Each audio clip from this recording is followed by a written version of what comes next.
Јас сум Ангела Нацева. Имам 9 години и сум четврто одделение.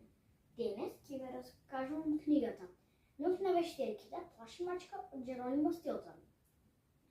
Во оваа книга се зборува за доаѓањето и прославувањето на Нова година.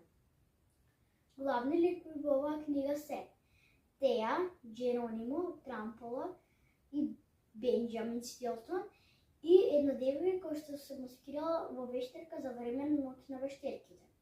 Действијата во оваа книга се случуваат во островот Глувчево за време на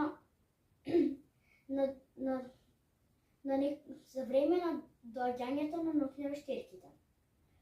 Джеронимо Стилтон бил познат издавач кој што издавал книги. Му рекле да напише книга за Ноќ на вештерките, но Джеронимо одбил да ја напише. Неговото внуче Бенџамин го намолило сепак да ја напише книгата. Но Джеронимо, кој не знал да му каже не на своето внуче, бидејќи премногу го сакал, решил да почне да ја пишуваат книгата. Дали ќе успеат да ја завршат книгата? Од каде ќе добијат инспирација? Доколку сакате да знаете, прочитајте Дневник на вештерките, плаши мачка од Джеронимо Стилтон.